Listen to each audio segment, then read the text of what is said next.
Hi everyone. Today we'll be talking about the IPCC report that was released in August of 2021. I will talk about what IPCC is, why it made so much news. There were headlines all around the world about Code Red for Humanity, etc. And this is the topic of today's lecture. So I will start my screen sharing now, and feel free to pause and then come back to the lecture if anything is not clear to any of you.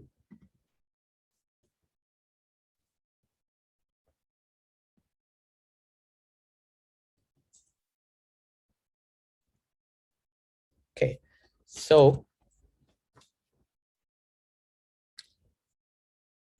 you may have seen this headline, which is today's IPCC Working Group 1 report is Code Red for Humanity.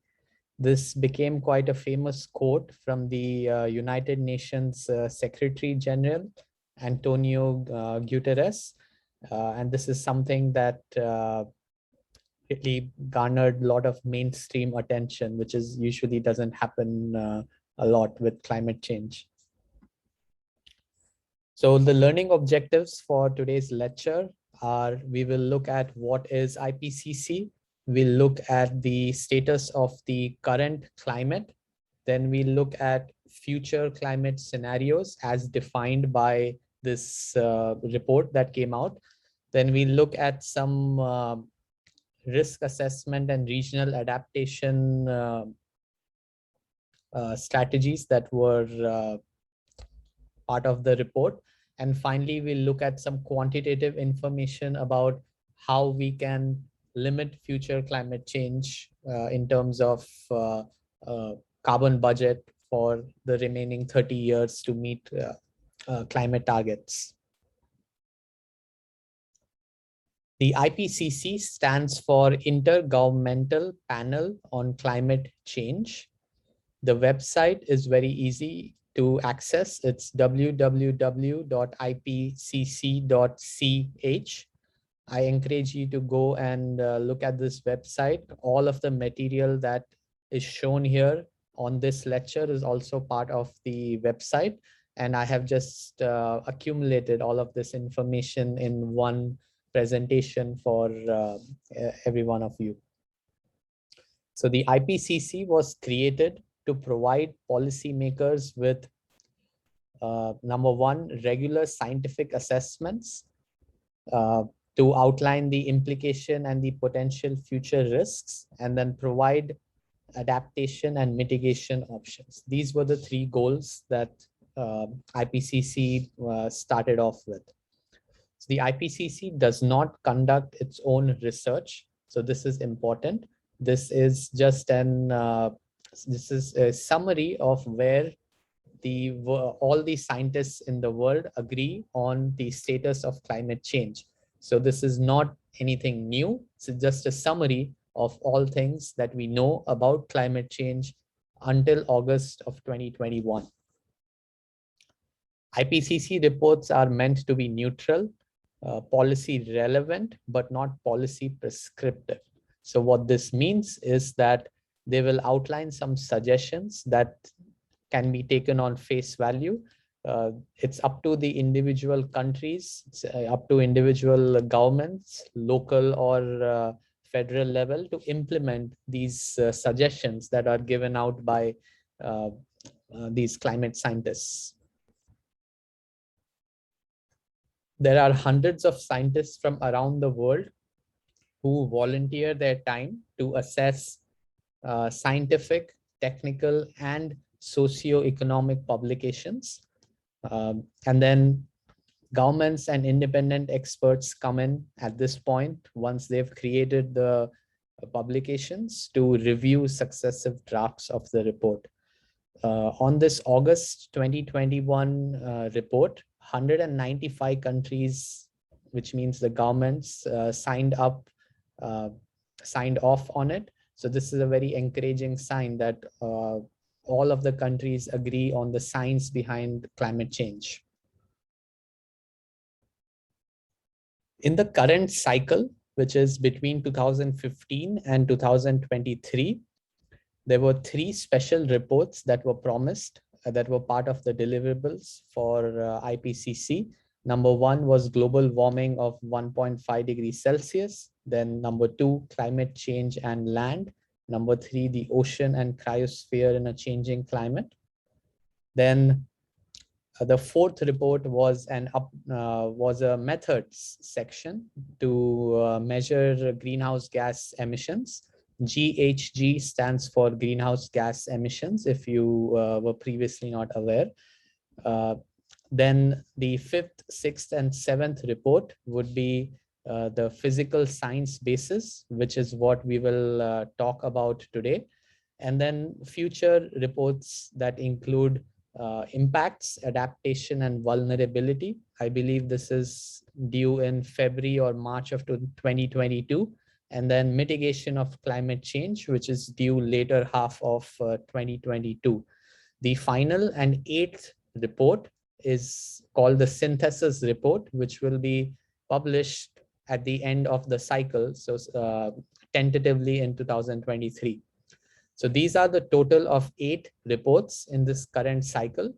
And to repeat myself, we will today be only focusing on the physical science basis. So today we will talk about only one report, which is the science of climate change up until August 2021.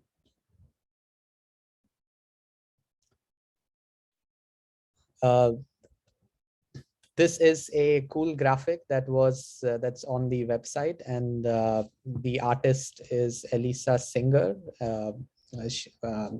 It's available online for you to go and use, and I just find it very nice way of representing the science behind climate change.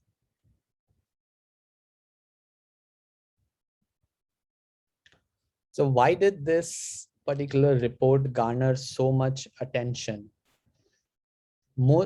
Usually what happens is when scientists publish these reports, they err on the side of caution, and you may previously observe languages where they acknowledge uncertainties, and they acknowledge that there may be opposing views to what the scientists are proposing. But in this particular report, it was made very clear by the use of strong language. For example, the words unequivocal, very likely, virtually certain. All of these were meant to show how important and how urgent the climate change problem is, and that it is linked to human influence. That is the key. 195 countries signed up on it. So all of them agree that climate change is real and it is caused by human influence. This is huge. So what is the current status of climate? This is a graph some of you may have seen before. This is on the y-axis, you have change in temperature from going from minus 0.5 degrees Celsius all the way to 2 degrees Celsius. And then on the x-axis is the timeline from 1850 to up until now, which is 2020.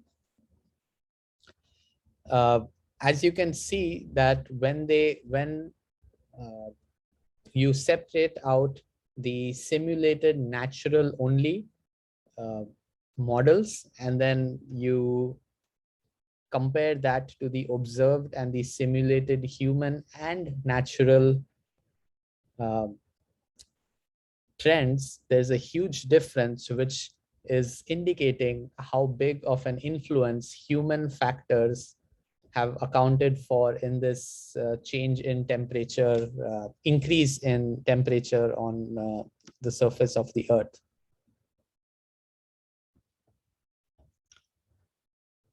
So here on the left, I would ask you to focus on this chart first, which is called observed warming.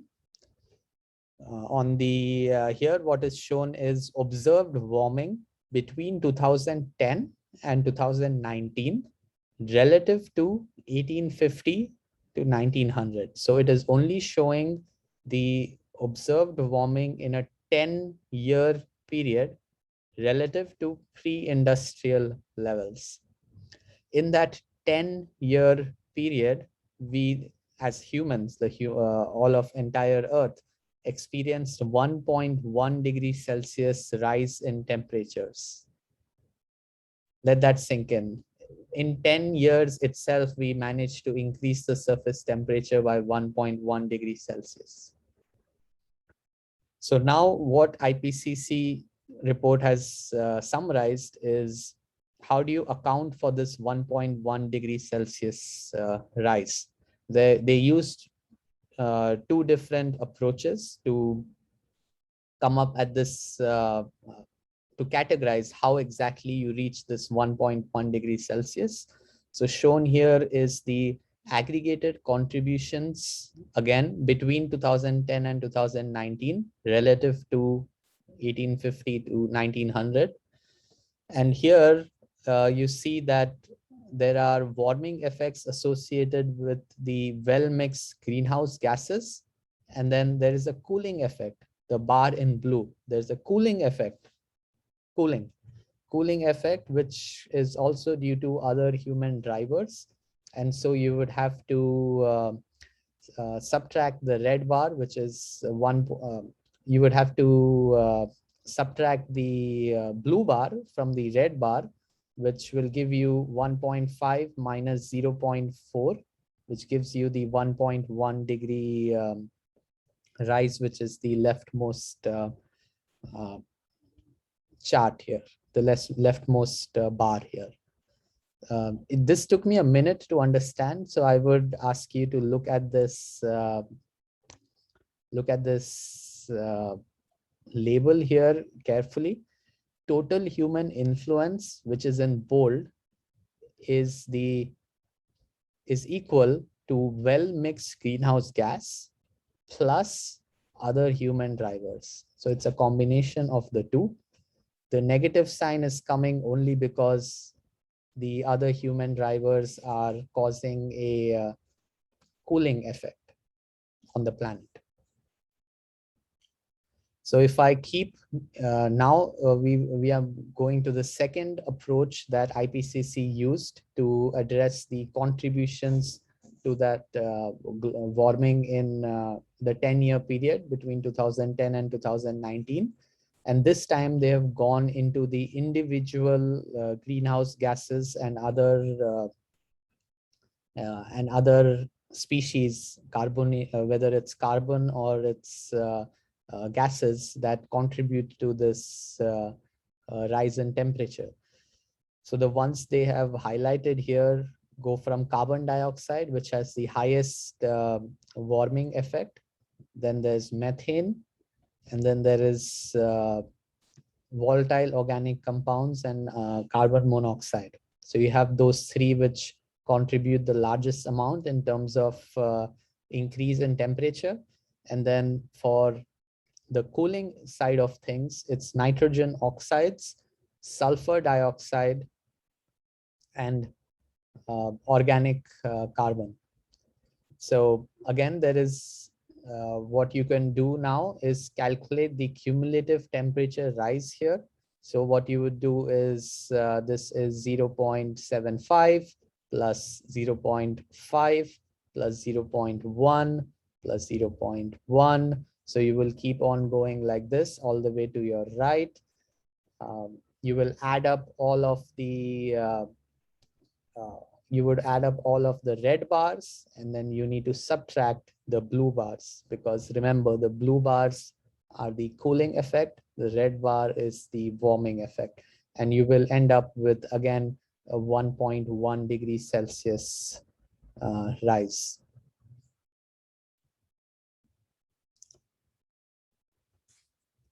So in we are now moving into a little complex territory. So I would encourage you to pause the lecture and just make sure that you understand these graphs.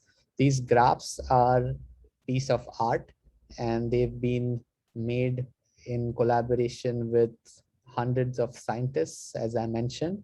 So do not feel discouraged if you do not understand it in the first attempt. So make sure you take your time, pause it, read through the legend, and understand exactly what it is that they are talking about.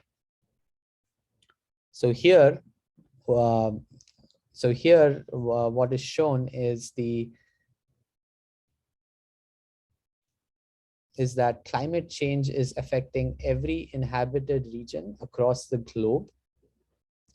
And in this chart, we are looking at changes in hot extremes and what is the confidence in human contribution to these observed heat extremes that we are experiencing on the earth. I am in Vancouver, Canada, so I'm going to focus on the northwestern North America region, which is NWN. But really, you can do this for any yeah, you can do this analysis for any region that you are coming from. So let's focus on this hexagon here, which is the top left corner of the world, which is the North Pacific Northwest region or Northwest Northern America. It is red in color.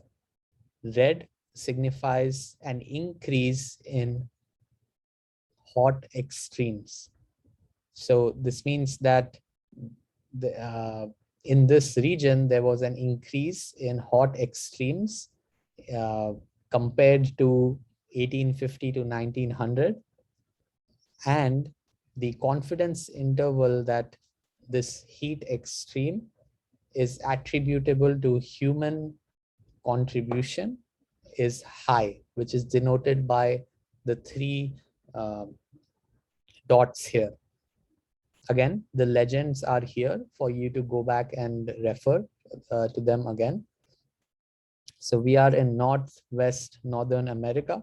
The color is red, which means there is an increase in hot extremes, and there's a high confidence interval that this is attributable to human contribution. Now, just as an exercise, I will also look at a different region so that you can understand the difference. Now I'm going to go to New Zealand, which is the bottom right portion of the map here, NZ, New Zealand. It is also red in color, which signifies an increase in heat extremes again. But there is only one dot here, and that one dot represents a low or limited agreement that this increase in heat extreme is caused by human contribution, right? So in Northwest North America, there was a correlation between these hot extremes and human contribution, whereas in New Zealand, there is no such evidence so far. Now we can do the same analysis for precipitation. So the format of the graph remains the same. This time, let us focus on NEU, which is the Northern European hexagon. Here it is colored in green, which represents an increase in observed change in precipitation patterns.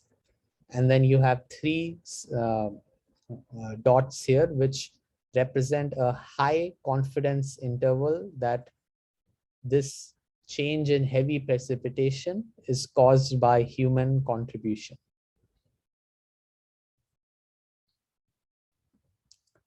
So far, we have talked about what is the current state of climate, and now we are moving on to some future climate scenarios. At this point, I would encourage you to pause, go back and look at these graphs, because these graphs are really packed with a lot of information, and I would want you to understand them fully before you move on to the next slides.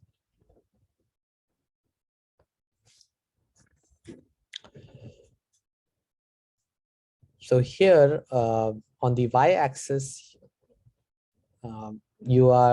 what they've shown is carbon dioxide emissions, and the units are gigatons of CO2 emissions per year.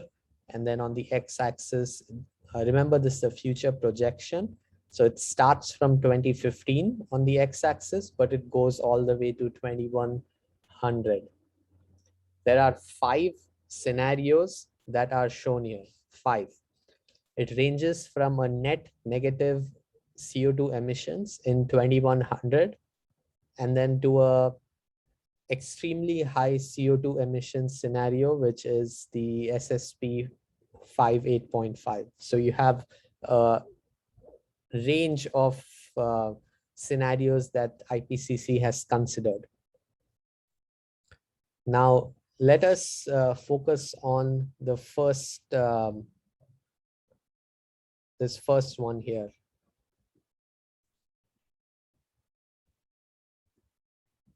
If you can see my cursor. Oops. All right. So we are now focusing on the net negative CO2 emissions, which is the 1 to 1.9 scenario, SSP 1 to 1.9. In the near term, the projection is that between 2021 to 2040, we are going to reach an increase of 1.5 degrees Celsius compared to the pre-industrial levels. And then when you project that to 2060, then it goes up to 1.6 degrees Celsius.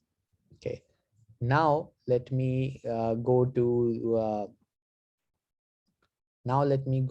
the highest emitting one, which is the last row here. What this is showing is that if you keep on going in this high emitting CO2 pathway, then by 2040, we are set at 1.6 degrees Celsius, but then there will be a ramp up in the CO2 emissions in the next 20 years. So by 2060, you will experience an increase of 2.4 degrees Celsius rise in temperature. Okay, now I'm going to clear the, okay, just give me one moment.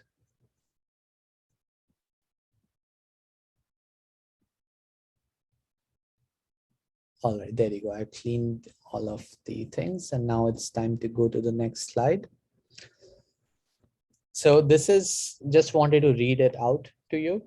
Many changes in the climate system become larger in direct relation to increased global warming.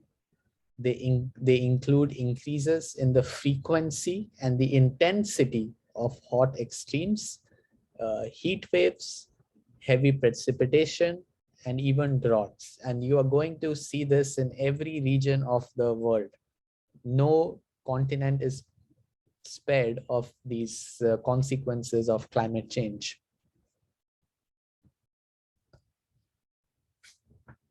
So here, what is going on is, let us focus first on part A, which is annual mean temperature change at 1 degree Celsius global warming. So we looked at 5 different pathways, right? And as we saw, even if we go at the lowest emission pathway, which is net negative, we are already going to pass 1.5 degrees Celsius global warming. So here, part A is just showing what would be the change at 1 degree Celsius. So this is already set, right? And then part B is, now you are seeing a simulated change, which is at 1.5 degrees Celsius and then going all the way to 4 degrees Celsius. So what you see here is an increase in temperature in the Arctic region, and then also the Antarctic region. And you're also seeing some increased reds in other areas such as the equator region. So when we look at the precipitation patterns, there is a different pattern which stands out, and that is you have a increased precipitation in the equator and Africa. Africa, if you see here, it's very clear that it's very different from what uh, uh, from what is right now when we know that there are droughts.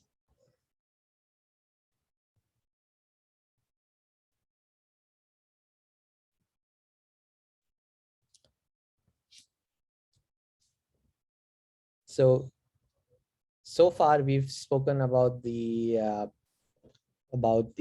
frequency and the intensity of these heat waves. But now here you are shown a chart which actually quantifies how much and how frequently will these heat waves occur all over the world. So again, I would ask you to pause and just make sure you are understanding all these graphs, because it is a content heavy lecture. So feel free to go at your own pace. I'm going to also again use the annotate feature.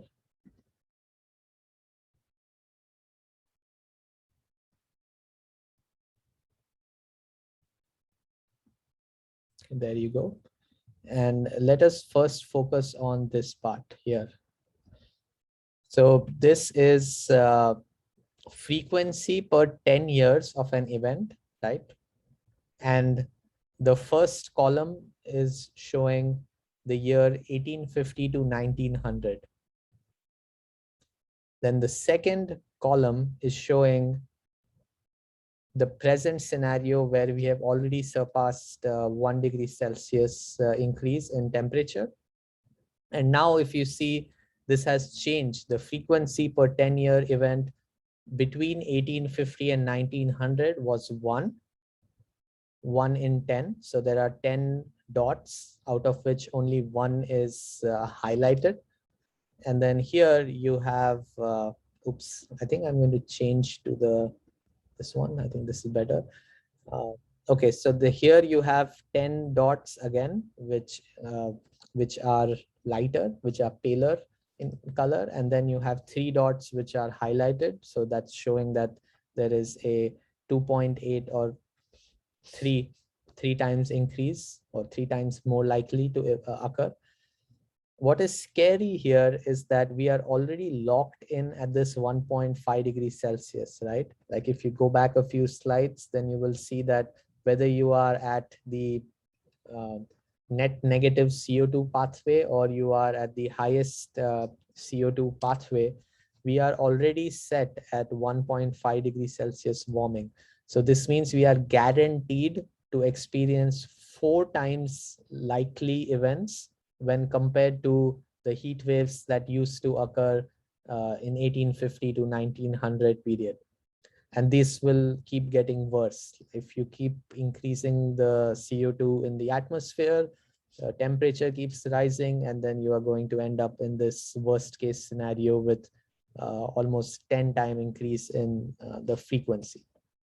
Okay, so this part is done, right? This part is done. So let us now go to the bottom part, which is intensity of every single event that occurs. So if we focus on this one now. So the present scenario where we have already increased the 1 degree reached the 1 degree Celsius warming period. What we are experiencing is that whenever these heat extremes occur, they are on an average 1.2 degrees Celsius hotter than what used to happen in 1850. If you go down this path here, let us focus on this 2 degrees Celsius case, right? 2 degrees Celsius warming. And you will see that now you're going from 1.2 degrees Celsius hotter to 2.6, which is doubled, right? So overall, what I wanted to convey through this slide is that the consequence of 1.5 degrees Celsius rise, by the way, which we have already reached, is that we are going to experience more heat waves, which is 4 times likely. And then each heat wave will be 1.9 degrees Celsius hotter.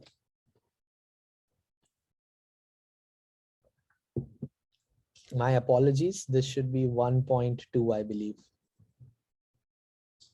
Oh no, actually I'm right. Yeah, no, I'm sorry that this is correct. So it will be 1.9 degrees Celsius hotter. Right. Just going to clear this because it's confusing now. All right, there you go.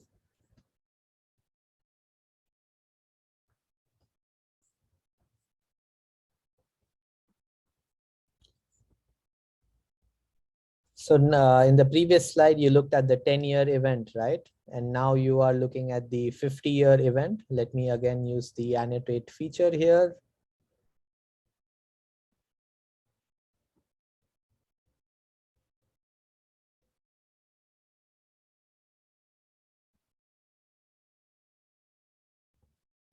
And if we consider this frequency per, if we look at this part here, 50-year events, it's comparing the 10-year events, which we saw in the last slide, to the 50-year event. Let us focus on this first. Here you have 50 dots, which are pink or paler in color.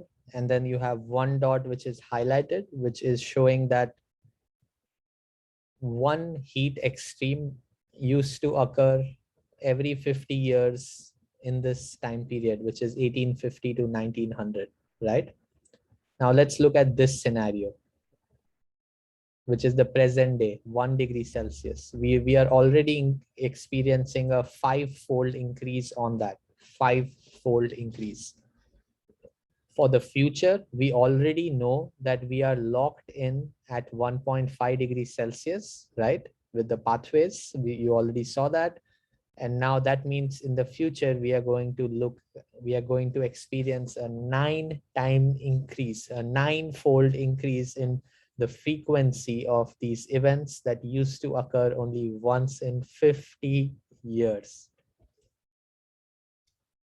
So this is how you read this chart. Now for your homework, you could look at what would be the case for a 4 degrees Celsius increase and how it compares to pre-industrial levels. So everything is on this chart, and I hope you are able to do that effectively.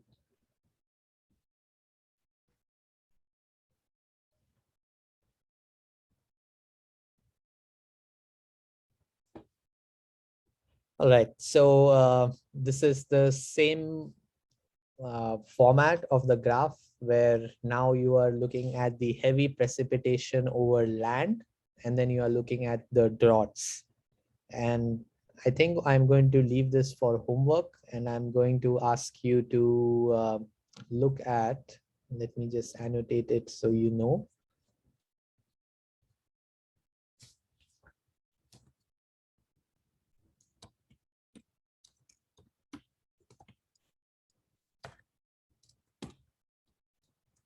So what I want you to do is for a 1.5 degree Celsius rise, how frequently would a drought and heavy precipitation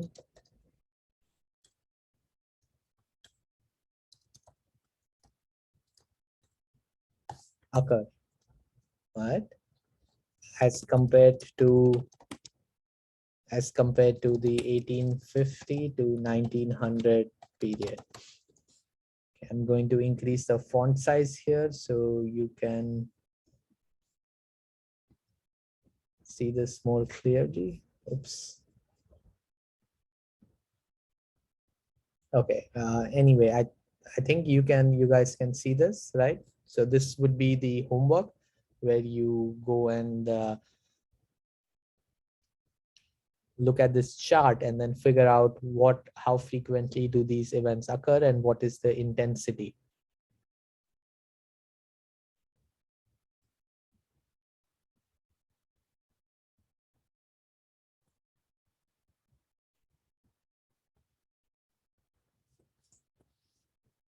So here, what is shown is the proportion of CO2 emissions taken up by land, ocean, and atmosphere.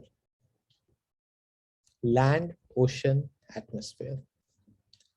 In the net negative pathway, the net CO2 negative pathway, which is colored in blue here, it shows that in the future, this is a scenario, this is a futuristic scenario.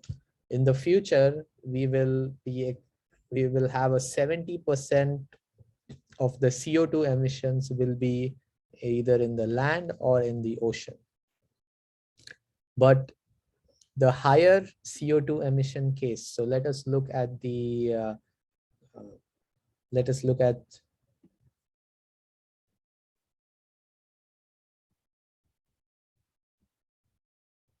this case here.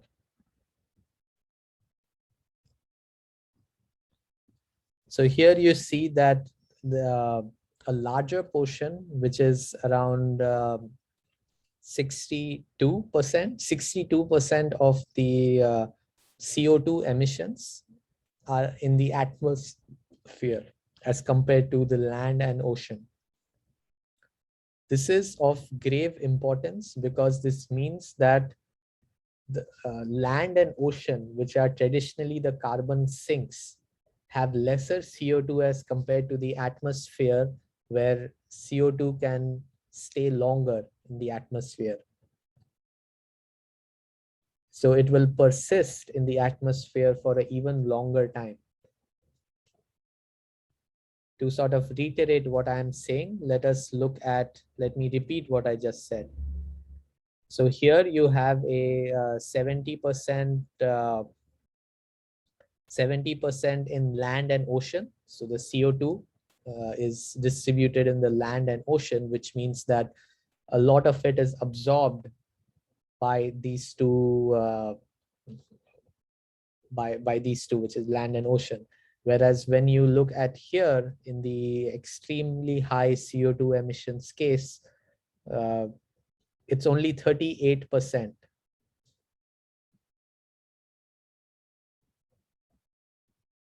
38%, which is in the land and oceans, which can be absorbed. The rest 62% is in the atmosphere. This is really huge for huge consequence when you look at the atmospheric chemistry, for example, because there'll be more CO2 in the atmosphere. It can react with other organic compounds, and it will have a lot of cascading effects.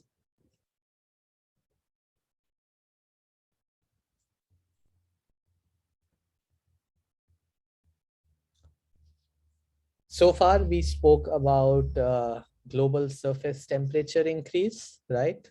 We spoke about heavy precipitation. What we did not speak about so far is also something important, which is the sea level change, which is a consequence of increasing temperatures. So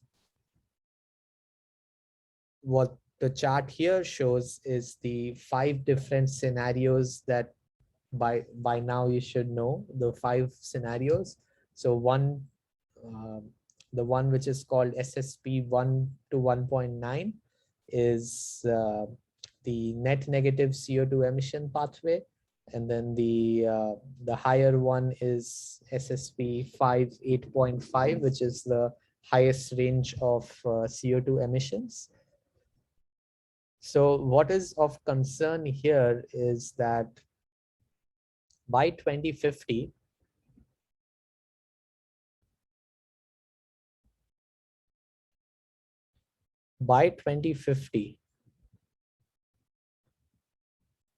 it doesn't matter. If you see here, it really doesn't matter which pathway you are on. You are already set at about 0. Let's call it 0.75.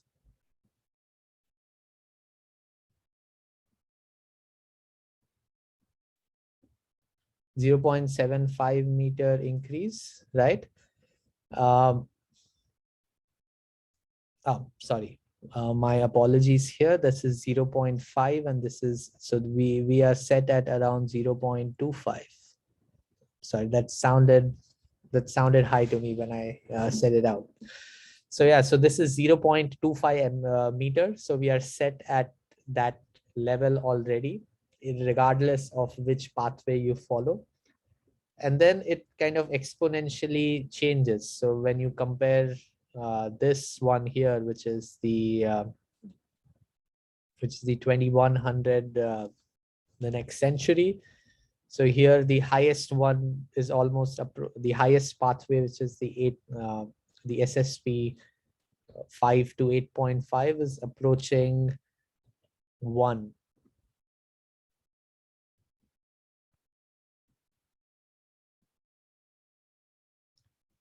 meter increase in the sea level rise. So you will, if you leave it unchecked, it exponentially increases from 0.25 to 1 meter. And the consequence of this is that there are several places in the world which will go underwater.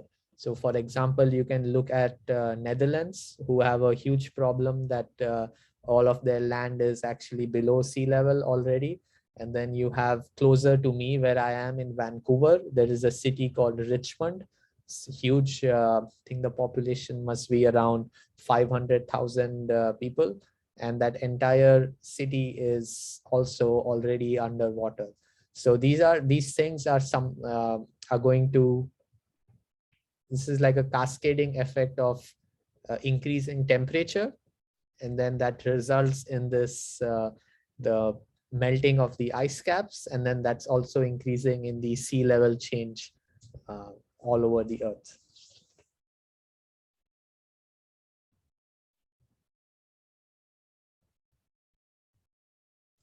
Okay, so we have so far, what have we done so far?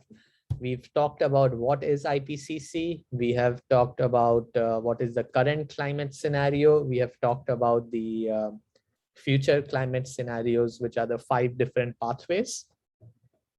And then we discussed what are uh, the consequences of either being at the net negative CO2 pathway, or if you are on the highest emitting pathway for CO2 emissions. And so now what we'll do is we'll start looking at risk assessment and regional adaptation, which is very important to plan for the future, knowing that there is a 0.25 meter sea level rise locked in by 2050.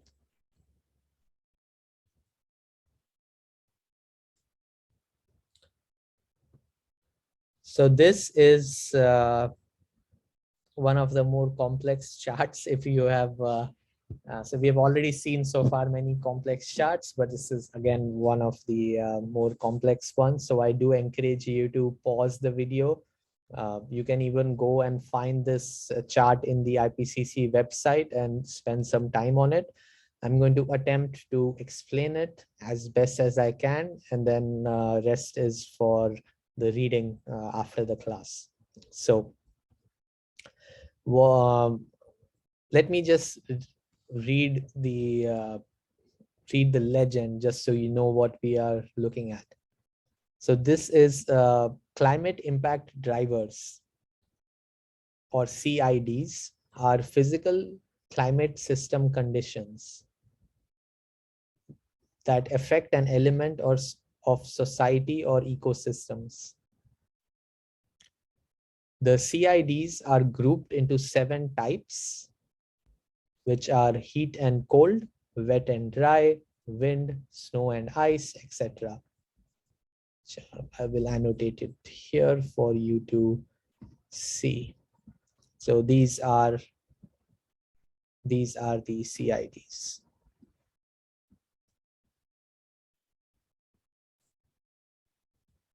Right? And then you have these on the y-axis. You have number of land and coastal regions. So that number ranges from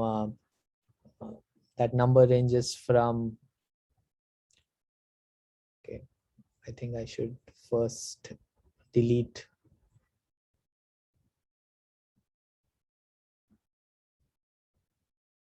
There you go. I deleted that. And on the y-axis, you have the number of land and coastal regions where these kind of CIDs will have a consequence, right? Which can range from 5 to 55. And then they can also have a negative value, which means that the confidence level of the modeling is not high enough for them to be able to say that this is what is going to happen.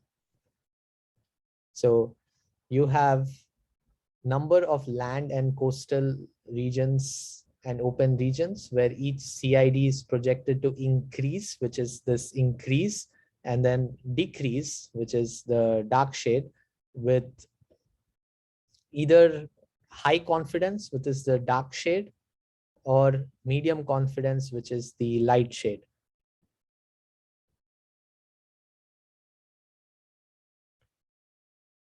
So what I can do is, let's do this. Let us focus on just one, let us just focus on heat and cold. This heat and cold CID, the driver, has 1, 2, 3, and then 4. So it has 4 subsections, and the 4 subsections are mean surface temperature. And let us now look at what happens here, which is the mean surface temperature. So mean surface temperatures are expected to increase with high confidence because it is dark purple. So dark purple means high in confidence and it's increasing. So for almost 50 regions, it is locked in that you would have an increase in the surface temperature. Now let us look at a different one. Let us look at frost, right? Which is the 4th one. So for frost, you can see that this is a decrease, right? So you have a decrease in temperature. So there's a decrease in snowfall, essentially, is what I'm interpreting is there's a decrease in snowfall in 45 regions, land and coastal. So you have on one side, you have an increase in surface temperature, and then you also have the decrease in snowfall or frost conditions.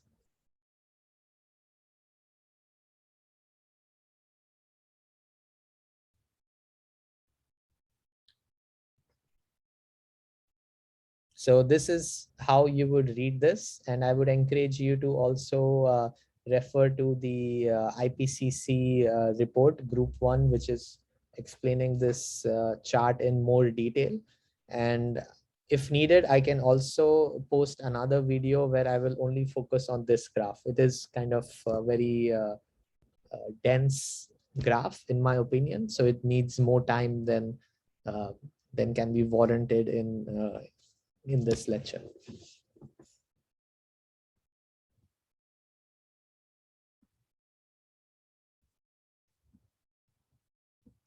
Let me go here, clear all drawings.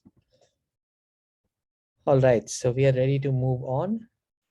And now let us focus on how do we limit future climate change. So in this graph, what is shown is that there is almost a linear relationship between cumulative CO2 emissions and the rise in temperature, right? So on the y-axis is degree Celsius increase in surface temperature. And then on the x-axis, you have the cumulative CO2 emissions since 1850. Now let me annotate it here again, and so we can discuss. So to 2020, we are somewhere here, right? We are somewhere here right now, which that's what is shown by the black line, which is observed global warming, right? And then these are the projections. These projections, we have already talked about these projections in the previous slides. The first one is the net negative by the way, I mean this one, which is 1 to 1.9. That is the net negative CO2 emission pathway. And then you have the SSP 5 8.5, which is the, maybe I can just write it here. Okay.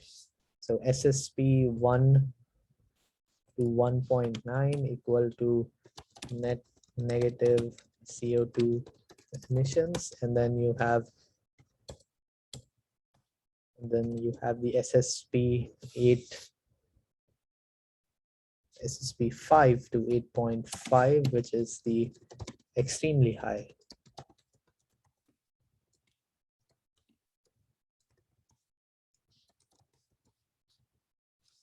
pathway. And this is also the, just going to write that here for you guys. Okay, so this is what it is, the net negative CO2 pathway, and then you have the extremely high CO2 emissions pathway.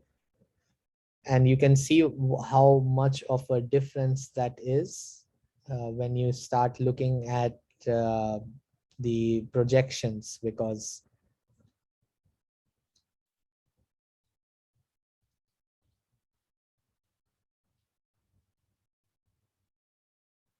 so 2020 is here.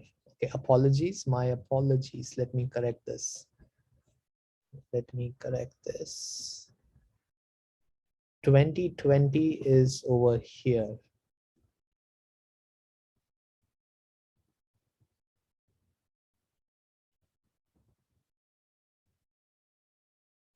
Let me just clear everything, clear all drawings. Let me draw it one more time.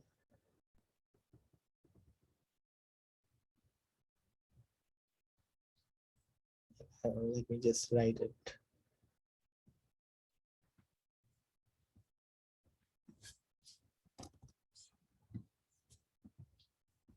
So this is 2020 here, and then let me draw another line over here.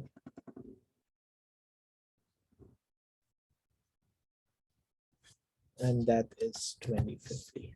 Okay, so yeah, so the timeline is shown on the below the x-axis. So just wanted to make sure you guys are aware. This is so this line represents 2020, and then this line represents 2050. And remember that the projections that were the SSP 1 to 1.9, and then SSP 5 to 8.5. These were between 2020 and 2050. So that's where they stopped, because that's where most of the climate targets for all of the countries are coming, is the 30-year projections. And by the way, this SSP is socio and socio and economic, sociological and economic pathway.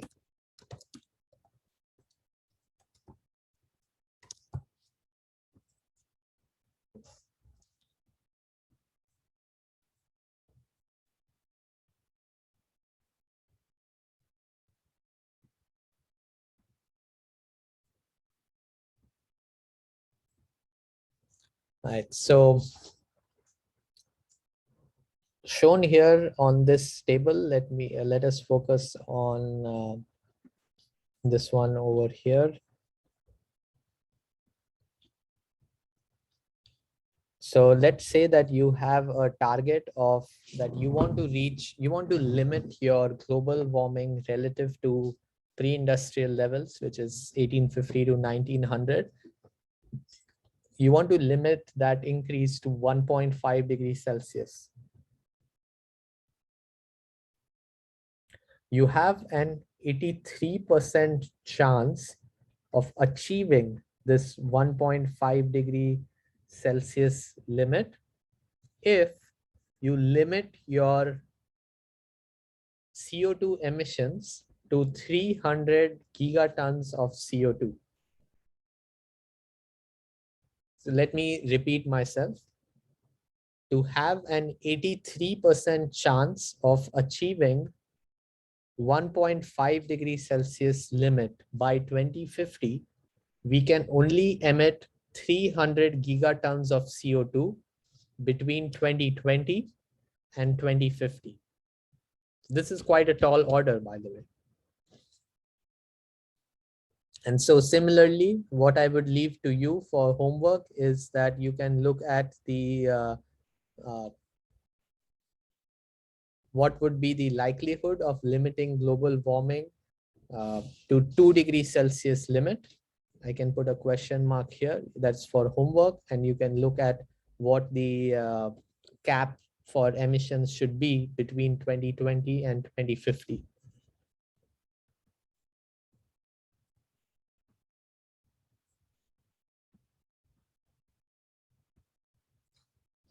So all in all, there is an optimistic view and of course a pessimistic view. The optimistic view is that IPCC has given a defined pathway to avoid extreme changes in climate. All 195 countries have signed off on this IPCC report, which means that they acknowledge these dangers. And then one of the most successful climate change collective agreements has been Montreal Protocol that was over 40 years ago. So there is previous evidence that countries can work collaboratively and very quickly. So it is not all doom and gloom. There is hope for the future. And just to make sure that we are aware of what we learned what is IPCC. We learned about the status of current climate. We learned about the future climate scenarios, the 5 scenarios. Then we learned about the risk assessment and regional adaptation. And then we learned about how we can limit future climate change. So thank you for your time, and I'm looking forward to the next videos that I come up with on this topic.